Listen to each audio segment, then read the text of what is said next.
All right, super fun day today. It is in 2 days, I think exactly, the first day of spring. So it seems like a very fitting time with some visitors coming into town to head up to Moonshine, give you a tour of Moonshine and its interconnection with our trail system to the Aquarius tree net. All right, we've arrived. We're gonna be headed up very shortly. It's strange to look up this hill and not see the Highline rigged. My heart can't help but jump into my throat and be like, oh, something happened. But we still haven't replaced the webbing because we don't have new webbing to put up yet, which is why I've been focusing on the tree net up there so much. But I'm very excited to hike up there and show you all the nooks and crannies and explain what you can come visit yourself. This is like every day now. It's like every day that these freaking black choppers come through here. Sometimes they're in like group formation. Oh, they are in group formation today. There's another one. All right, the first big update I'm really excited on is this awesome bridge that I've started uphill. We used to have a slack line with webbing that was rigged that went in a similar fashion to allow you to get into the net, but now I'm slowly in the process of building just a straight bridge you can walk on. We'll have some climbing holds and a little bit of a ladder system to get up into here. I've started to weave fun things in, and so here we got a ripstick. Kevin was gonna use that. Well, we're all gonna use it now, and yeah, I put in just like some planks, some etriers in random places. I realized, yeah, why not just put random objects in nets at points? It doesn't have to be all rope and webbing, even though I think we're somewhere around 30 to 32 miles of cordage in this thing at this point, which is mind-boggling.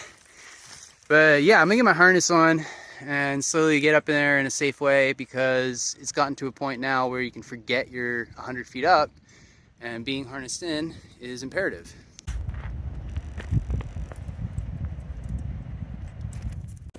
All right, I got my harness on. Before I launch up there, might as well show you some of the features that keep on the ground. Obviously got this huge swing, which is super fun. You get a really nice amplitude going on that guy. And usually we have a high line that goes across this gap. You can see the last 2 seasons of webbing sitting there in the gap, just sort of messily, but in the process of replacing that. Also have this lyra, which is a trapeze piece of metal, steel. It's on a swivel up there, so you can swing around on it, even if you don't know what you're doing, still have a good time. Got another lyra, different size for different body types. And this one's on silks, so that if you wanted to detach the lyra, you can have a fun time if you know what you're doing with aerial silks. And again, that's also on a swivel up there to help give some mobility and free up some twists. All right, and usually in the future, we're gonna have this, like I said, this ladder to a bridge set up for walking on, but because that's not finished today, we're going up this wonderful ladder right here.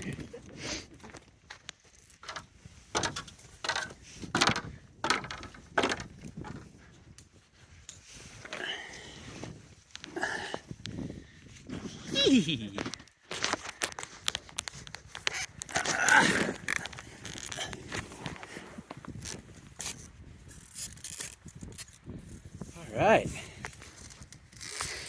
So yeah, this is a really appropriate time to be doing the tour, because I want to explain some of the nets and some of the things that have gone into them. Bear with me because it might be a little sappy, but I am a bleeding heart. And this guy that you see down there, that's High Tie. He's primarily in the DC area with the DMV slackers, and he's been slacklining a really long time. One of the people that introduced me to highlining right down the road at Smoke Hole.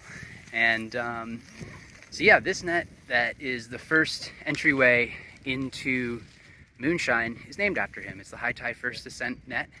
As you can see, he likes orange a lot. You can see his bag down there, his jacket, all of his things. And so I tried to make this predominantly reds and oranges to sort of match his aesthetic. And then that leads into this net, which it's hard to tell with a lot of perspective in here because of the angles of things. But this net is not flat, it's angled sort of in a way downward. And that's because it's just sort of meant to be a transition zone as you get into the more proper parts of the net as you ascend up into it. And so this net is an amalgamation of a lot of different ropes, mostly donated. A lot of these ropes in the net were donated, but this one in particular was from a good old boy, a West Virginian local guy from around these parts. His name is Zach Zakavish, and he had a lot to do with me falling truly head over heels in love with West Virginia and Appalachia in general. I'd always been growing in that direction personally, but he definitely took it to a next level. He's one of the most interesting people I have ever met in my whole life.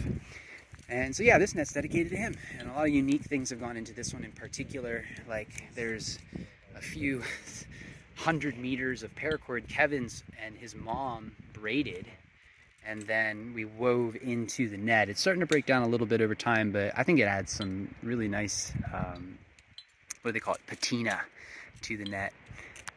Came up with this little style of weaving here that I like to call moose knuckling. It's just going crazy dense with dynamic climbing rope, because dynamic climbing rope isn't great for nets. I sort of found this was a great way to use it, and it maintains really, really good rigidity, but it acts as a great step as you step into this hammock, which has this wonderful view, as well as usually the view of the High Line. All these nets, you know, there's a lot of ways you can do them, and I'll explain along the way a lot of the nuance with how I went about doing mine, but they're all anchored into the tree using stainless steel eye bolts, with the exception of the entry net, which I used brass.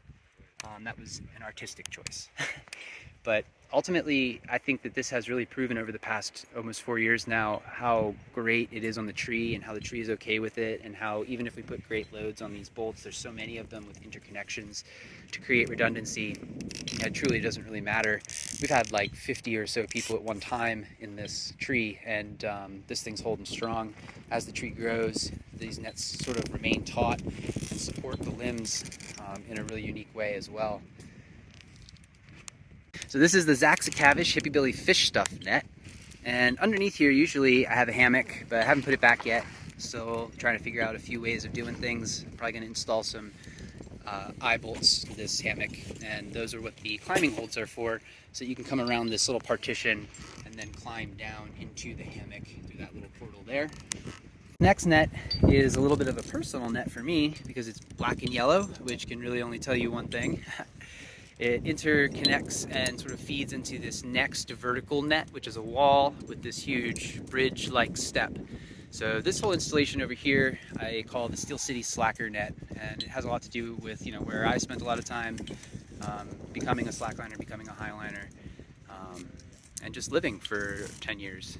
Appreciate the double-decker swing now that I'm up here. It stands right above the lower level one, both looking out at the rocks, as well as the Moonshine Highline Gap. And here in the Steel City Slacker net, I am sitting right underneath this really cool ultra braided series of climbing ropes that has via ferrata lanyards attached to it, and it ascends vertically so that you can use it at any point to connect if you feel unsolid or unsafe, and keep yourself, you know, anchored in a really convenient way as you ascend higher. And even if you don't have your own personal anchor, you can use these, because they're all on here and meant to be used for this exact kind of purpose. One of my most favorite things in this net, it is a collection of a ton of Chenard hexcentric climbing protection anchors that I've amassed over the years, and I used a type of rope that's a replica of the first nylon climbing rope ever used, which is called Gold Line, and I wove it into this huge wind chime that all comes down from a really big steel hoop that was just like from an old barn site around here. But yeah, when the wind's kicking, this thing sounds really cool, and it's really appropriate for it to be in the backdrop of Seneca, because we pride ourselves here on the use of the hexes and things like tri-cams on our rock, where, you know, typical camming devices just don't work. Oh, and look how convenient. There's a climber out there right now. Let's go say hi to them. This is something that happens from time to time, where dogs are not very pleased with their owners being so far up in a tree. They're very much not used to it. Holly eventually will just lay down and be like, this is normal, but yeah, Spirit down there is like, I'm not too sure what you should be doing up there. So obviously nothing's grown in right now, there's no green, but usually in these planters there's like herbs and flowers growing and everything's beautiful and green and rolling and alive. You hire here to join everyone else, going past the Steel City Slacker net, which, you know, I think this has this like bridge-like quality to it, which obviously, you know, Pittsburgh is the city of bridges. But before you get up to the first horizontal platform up there that's really big you can chill on, there's this small one here, and it just is a rigging platform. I call it the BC rigging net. This is usually with these span sets that are attached right here in that series of rings where we attach our high line. It goes across this gap over to the series of trees where the deer stand over there. But it's not rigged right now, so nothing in that space.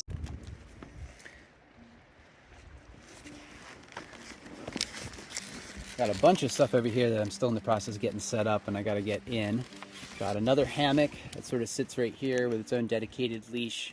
Another personal anchor with some hefty rope attached to a K-type swivel carabiner. You can really appreciate the bridge down here once you're, you know, walking on there, how much easier it is going to be to come into the net in general. Continuing up into the net, there's some climbing holds here that goes through a little tunnel that is pretty easy to climb through. I'll take my bag. Well, I have to take stuff up there though, so. But as you continue upward, You can hand it up if you want. oh, that'd be super convenient. What's up? Thank you. Yeah, so continuing upward into here, there's just all sorts of things you can grab onto and step onto as you get higher in. And we enter into the really good big net. I call this the Spaceworks net. This is named after my buddy Ethan, who used to have a company named Spaceworks that has now transitioned and become Elevated Experiences. He is I would call it my net brother. We have spent countless hours just tinkering and playing and building nets of all different types. And definitely a lot of the ways I've learned to build nets and what I do comes as a result of the time we spent together building them. And he'd really appreciate, you know, some of the pieces that are in this net, because that's like 2-inch am steel rated to 110,000 pounds. Not used in any kind of integral way, just like totally put in there to be comfy and decorative, which is sort of Ethan's style in a lot of ways sometimes. But this net is meant to be the one that you can have just like, you know, 15 or 20 people hanging out and just having a great time. I have slowly and progressively started to put another type of, you know, braided climbing rope like the one down there together so that people have a place to personal anchor while they're sitting in the net. If they're not comfortable just clipping to the net itself. But yeah, a lot of this is still in the works. We have a lot of webbing that's down in that gap right now. It's going to be woven into the floor of this, so this becomes incredibly comfy. And then we'll fill in the walls, and then I will be able to bring Holly up here finally. And she will enjoy spending time with me in the tree for the first time in 4 years. But this net took so much time. This one had to have been the longest to build so far. Obviously, it has so much to it, and compared to a lot of the other smaller size nets, this was out in space, and so like me having to dangle on ropes alone to weave a lot of this before we could start putting paracord in was just so incredibly time consuming. And especially because, like I mentioned in part 1 of this video tour, I'm unique with my net in that I'm pretty sure I'm the only person that exclusively uses clove hitches through the whole thing. Like every one of these passes is a clove hitch with very few exceptions. There's a couple of places we put like artistic flares or just things like that, or, you know, like the webbing that's there to make it comfy.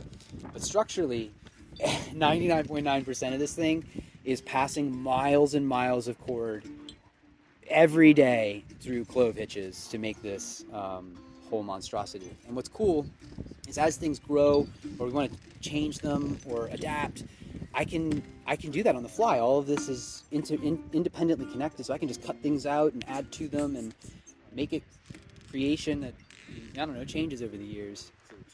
But yeah, continuing higher from the Spaceworks net, we're going to get into the Dingus net. This was the first crow's nest that we ever had, and still is technically the highest one that you can hang out in.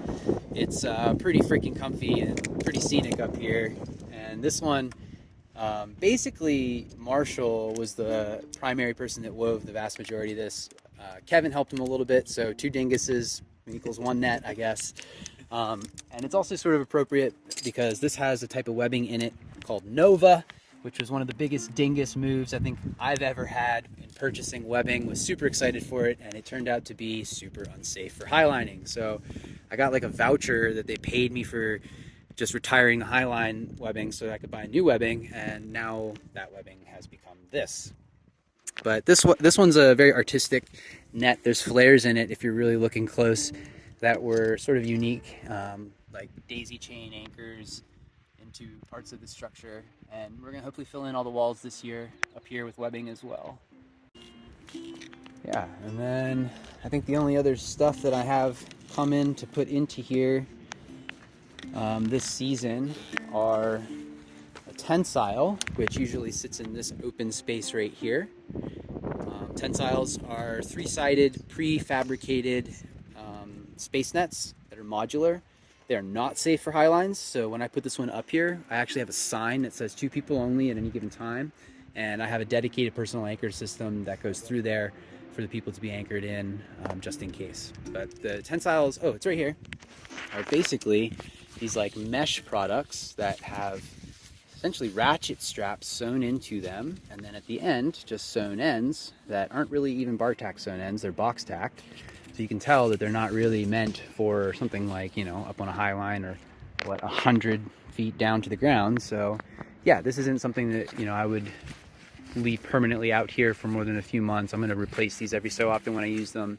What they'll end up making are great wall additions and sort of like curtains in a variety of places where, you know, it can definitely prevent someone from falling to the ground but not hold their whole weight and be load bearing in that way. Oh, this is a fun little thing here.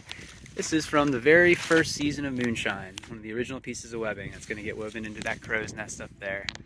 Something like 20 to 25 people joined the 100-meter club on this first season of Moonshine, which is just really cool. This whole tree net and this rig here has really allowed a lot of people to level up in their practice of highlining. Right, and then just a little bit on the structure of how it's built. Even from the first time I started to build my own like portable space nets, I sort of had an idea of just how to structure it together, and this one sort of is an evolution of that process. So I have anchors, and here I'm using stainless steel eye bolts. They're 4 inches long, they're 3/8 inch stock.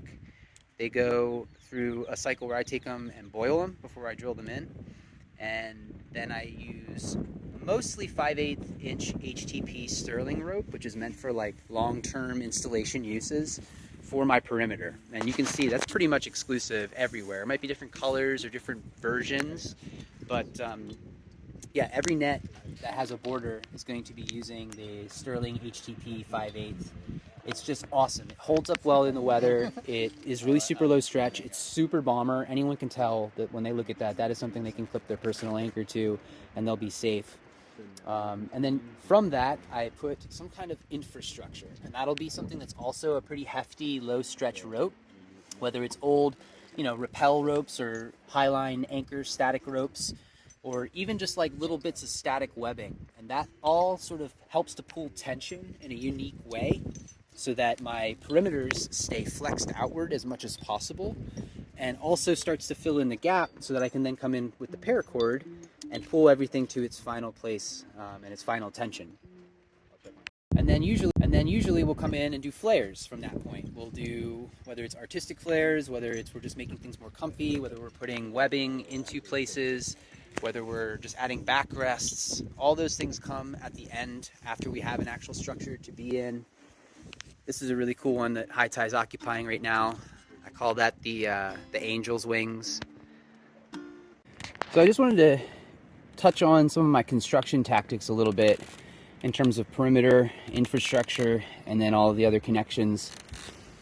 All of these nets, like I said before, we're using stainless steel eye bolts to create our anchor points. And for the perimeter, that then goes from bolt to bolt. You can see just pretty much in a linear fashion through the bolts, but I have slowly figured out ways to position the bolts in orientations that are more preferential for pull. Also taking into account sometimes the little obstacles that are in the way, like that little knobby thing right there. But ultimately, the perimeter does meet and come together at a point where, you know, obviously this is one piece of rope with two ends. They have to meet. And for almost all of these perimeters, with very few exceptions, I bring them together using a fisherman's knot. But, you know, obviously you want the perimeter to be very, very, very tight so that it doesn't bow in a ton. You can see this maintains a pretty good straight line. And that is accomplished by a combination of several factors. The first being using low stretch materials for the perimeter. The thicker, the better. Also, orienting the direction between limbs to your advantage so that you know when you pull, it's not going to necessarily pull inward a bunch more. It will pull towards the branches it's anchored in. And something I've learned and started to do is now, after I pull the ends together, once this is all fed and I do my fisherman's knot, I will then use sub-perimeter, which is the same rope or similar, to pull on the inner portions of the bolts, not the exterior portions that constitutes the actual perimeter, but the portions that go in between the bolts. So what this ends up translating to is not only do I pull tension into the perimeter when I pull my fisherman, which I'll describe that process in a second, but I also end up after that pulling tension into my perimeter even more by pulling the slack that might be in the perimeter into the center of the net, where I can then deal with it with all of this and the clove hitches. And so bringing the two ends of the perimeter together into my double fisherman has become a little bit of a feat, especially because, you know, being in a tree like this isn't an easy place to work and pull to get leverage. So I end up using pulleys. I think my connection for this one is down here, so I'm gonna go down there.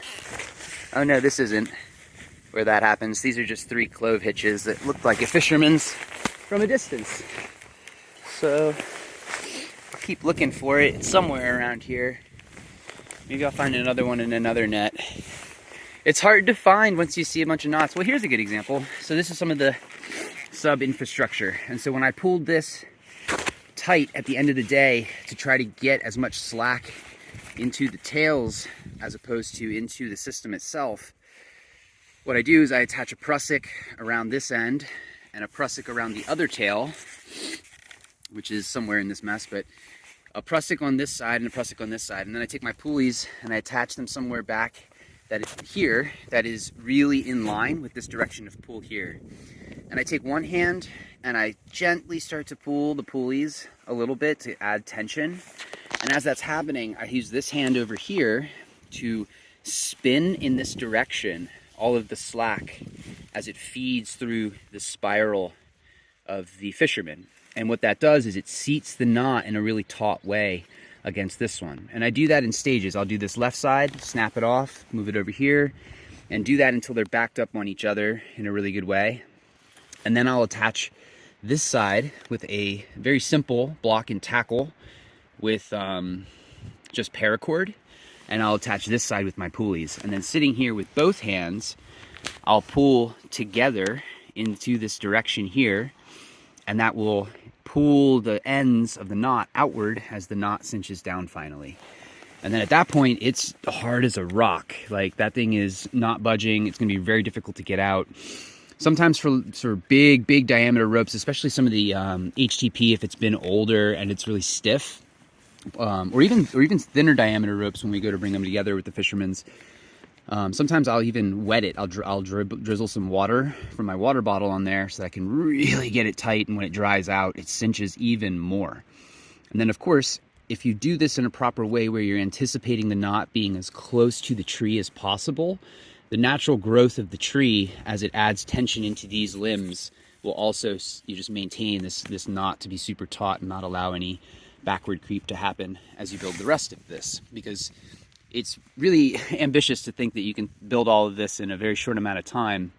Often you'll build out one part and then, you know, literally weeks or months could pass that this knot's just sitting here, and from wind or people stepping on it, it could slowly creep out. So really setting it as hard as you can so that it becomes permanent and welded becomes very important no matter where you're putting those fisherman knots in. So then, yeah, once the perimeter is done and I've started, you know, to add these bits here that pull tension between the bolts and sort of pull the perimeter really taut in that outward direction, all that sub perimeter is what I call it, is in. at that point, that's when I start to do something called infrastructure, which will be like this thick white rope. And infrastructure sort of maintains this ground mostly. That becomes what we then add the substructure to, and then finally all of the interconnecting like paracords and decorative things and webbing and all that kind of stuff. So what's nice about this process, like I said before, with all the clove hitches and using these materials, is I can pretty much tell anyone, you know, come up here and for safety clip 2 things at all times, and so long as neither of those things are paracord, then you're probably 99.9% chance that you're safe, which makes it really easy to bring people up here who don't know ropes, who don't know knots, who don't know equipment. I can just hand them a very intuitive personal anchor system like this. That's just very obvious how it works. Give them 2 of them, and anything they clip into that's not paracord, which most people know what paracord is, keeps them safe, which is great. And then obviously there's really, really obvious things for anchoring yourself in while you're up here as well. You know, this whole process of construction is definitely what I aim to do, but there's always, you know, exceptions, especially based on the materials that are available to us at the time. So for example, up here on this top one, for infrastructure and substructure of the walls here, I ended up using these old daisy chains that, you know, no one really likes in climbing to trust for any real reasons. But it ended up being a cool way to sort of use something that's pretty low stretch in the relative scheme of things to add into this. And now it's a nice place because people like clip their bags and water bottles and things on there while they're up here. The ideal fashion of pull on these stainless steel bolts is obviously to install them in a direction that you think is going to end up being sort of in between the directions that the rope is going, so you're averaging that direction of pull. You can see how this one's just ever so slightly off. So as a result, there is a little bit of some weird torque that's going to be happening on that bolt in there. But because of how many are in and how distributed forces are, it is very, very difficult to cause any kind of real damage to these that becomes of a concern. You can come through and look at, you know, the nearly, I think, 300 of these that are in at this point and see how, you know, none of them are at a point where you'd ever be worried that it's going to come out or break or anything like that. I think just overdoing it is the key, and finding deals on them when you can find them is the way to go. And I can't recommend using stainless enough. They've held up so well here in this like truly horrible Appalachian area. And I will say there was one that I installed at one point that was not stainless, and it was in here in this little tunnel portion. And it used to go right into the tree somewhere like in this area here. I forget where, I can't really see the hole anymore. But it pulled out because of the tension that we slowly added to this wall from slowly building it. And so what ended up happening is it got loose in this place. The floppy thing was, you know, hanging down. I was able to use an angle grinder to cut the metal off of the rope, and then I used a carabiner to pull everything in and wove things to pull the tightness back in with some old paracord here, and good as new. It's just incredible how, again, the clove hitch system can truly hide all of your mistakes if you're willing to just come back up here and spend 15 minutes fixing something that might be broken. But you can see from all these other steel bolts that are in, they're holding up really, really great. Super shiny still. The tree hasn't grown significantly around these higher ones just because this is some of the newer ones that have been installed. But I'll creep down lower and show some of the older gear that's down there. So I'm back down on the first level where the Zaxacavish Hippie Billy Fish Stuff net is, the Steel City Slacker net. And these were definitely some of the first bolts that were installed. I opted for much even larger ones at that time because I wasn't sure. I wanted to overdo the bottom ones where I knew the most amount of action was going to be happening. You can see every single one of them holding up incredibly well. None really causing me any concern, with the exception of that one right there. I did install at an angle, so don't get me wrong, it's not completely bending. I didn't install that like that direction when I put it in. I had installed it a little bit like this into the tree, but even still, it's not ideal. So I'm going to end up putting 2 behind it and weaving in a little back stabilization into the perimeter up here, just to pull backwards that way and take a little bit of some force off that as the tree grows, because it'll continue to just pull as the tree weighs itself down. Here you can start to see also how the tree grows around handholds. These I had left very loose on the tree because I knew that they were the first ones being installed. They were going to be here for years and years and years, just like the ones I installed on the tree that I grew up at my parents' house next to when I was a kid. So you can see the bark has slowly started to find its way up against the actual handhold. There's no cracks or crevices. It sort of looks like it's form molded. And that's directly a result of them having been left a little bit loose during installation, and then the tree slowly pushing up against it to create this final really stiff tension.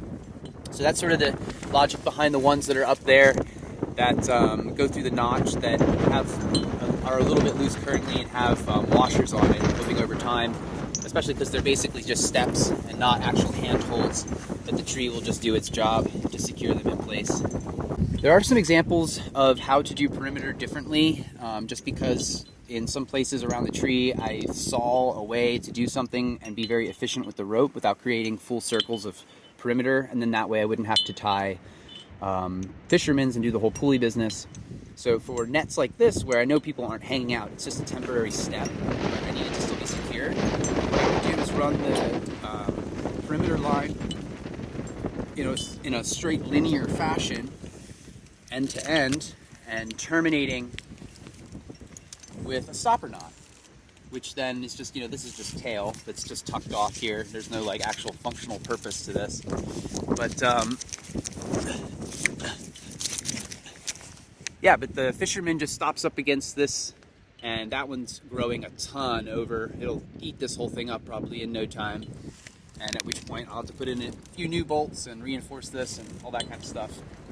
But you can see how just for temporary ones like this works. It hasn't caused any kind of damage. It's holding up really well. This one's again been here for a while. It's a very unusual way to do it, but it fits in here very nicely. And just overdid it on the paracord to really make it nice and static. I think I could just go on and on and on with all these little details of this thing. But we are going to go over to the other one soon in some point, and probably do some weaving over there while we session the line. Yeah, the whole process of building something like this is never truly done. I think, I'll probably have updates to this thing over the years that just continue to add up. But you can really tell that this is a lot of time. Like I said, it's 30 plus miles of cordage and rope and paracord and webbing and all sorts of stuff.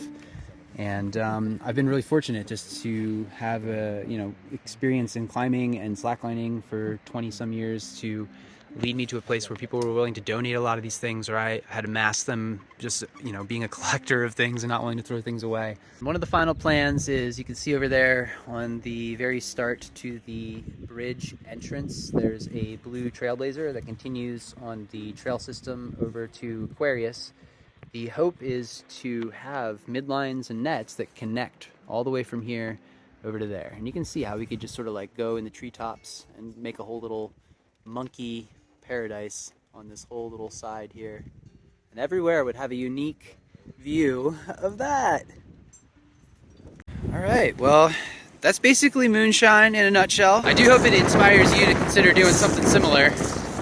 You can slowly amass this kind of stuff over years, and all the good stuff in life is worth a little bit of hard work.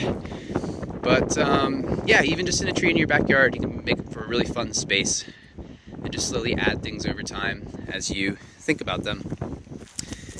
And you can include memories, like you can make it very sentimental by putting things in that you've just collected over the years and see where it takes you.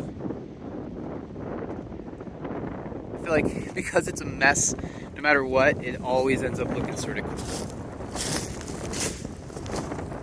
And if you'd like to come out and visit and check it out, please reach out. You can send us a message. You can book directly with us via Hip Camp, and come stay on the land, come play in this thing. We have tons of harnesses we can lend you to use if you don't have your own.